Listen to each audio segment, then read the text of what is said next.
میگه از زمانی بود مردم یک درختی را پرستش میکردند. این از همون درخت کمک طلب میکردند، از همون درخت یاردم طلب میکردند. خدا را شکر که امروز خیلی در مردم ما و شما این پرستش ها کم شدگیند. مزارای لطه‌بند گفتم میرفتیم، هر یک لطه غذا را بستگی بودیم که از لطه های زیادی ما و شما همون درخت ها هم ای ذکر ماندن، همون هم قاق شدن، نابود شدن. حاضر الحمدلله که گمان بنده همین است که خیلی مردم آگاه شدند که ایاک نعبد و ایاک نستعین را برای خود اعلان کردند که پروردگارا من خاص تو را عبادت میکنم و هرگاه که اگر حاجتم غلطید، هرگاهی که مشکلاتم آمد، ایاک نستعین، فقط از تو کمک طلب میکنم، دیگر به کسی مراجعت نمیکنم. بهترین عقیده. مردم در گرد همین درخت عبادت میکردند، دعا طلب میکردند، پرستش میکردند.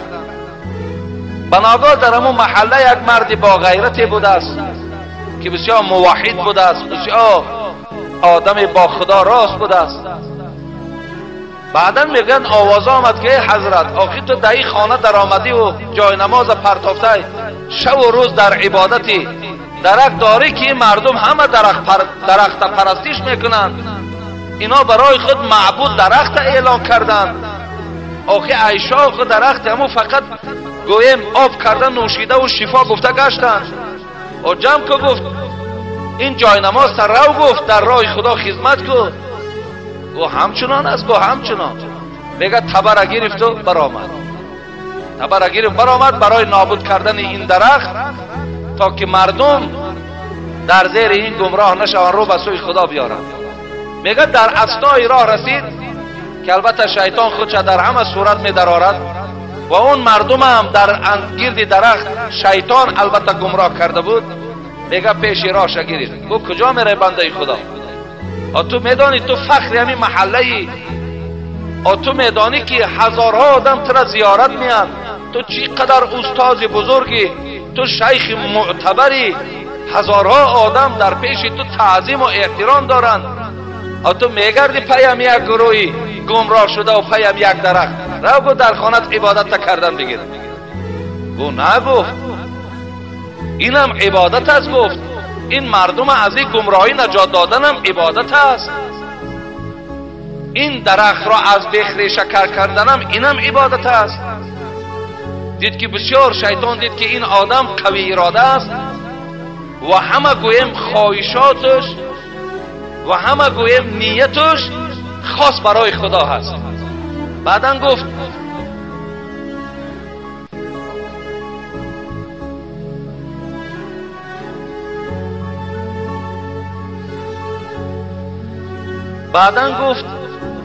شیطان گفت دید که نمی شود، در چهرهش گفت نگاه میکند که بسیار رضاگی خدا هست، میان مستحکم برای راه خدا بستگی است. گفت با من گوشتین میگیری، منم مغلوب میکنی. بعدا گفت نه مردم میدانه و درخت خبر میگه گذاشت در راه خدا که بود، نیت که خاص از برای خدا بود، میگه داشت میگه از کشتن شیطان گویا که یک کودکی را میگه تاب میداد، زد در زمین. شیطان دید که بسیار قوت بزرگی است، برای که او را خدا برای او نصرت داده بود. درو چی گفت؟ درو گفت ای مرد خدا، گفت بیا یک مصلحت کنیم. دید که زورش نمیرسد، بیا یک مصلحت میکنیم. مصلحت همین که تو یک آدمی گفت پایبند عبادتی، برای تو هم ریسک روزی در کار، برای تو هم 4 تنگه در کار. بیا گفت خانه که دبره خواب کن، هر سحر همین 3 تنگه از من از زیر بالیشت بردار، 3 تنگه را گرفتم بگیر. چیت میفاره؟ گفت دیگر میگردی گفت گردی همینا خدا غم داده. گفت رو گفت خانه ده خواب کن. ببینیم با پیامبر گفتن این لکل امت فتنه، و فتنه امتی المال. هر امتی را خداوند سنجش میکند، ولی سنجش امتی من با پول است، با مال است. با مال پروردگار ما را سنجش میکند.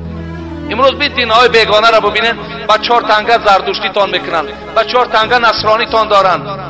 خب با 4 تنگه گویم از دین تان برآورده سن تان، همش به واسطه پول است.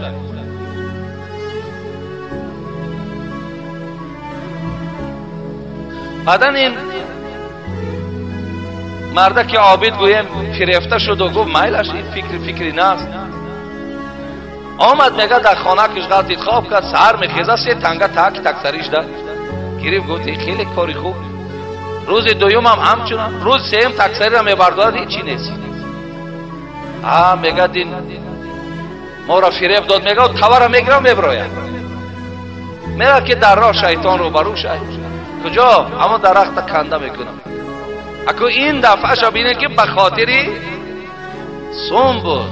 اون دفعه اول بخاطر خدا بود، نجات بینه، نصرت بینه، قدر بینه. ولی دویم که بخاطر که نارسایی پول بود، با شیطان گفت تورت او طرف. ما گفت قطعی من گفت سر بسر شد. بعدا گفت تو میدانی همون مردم.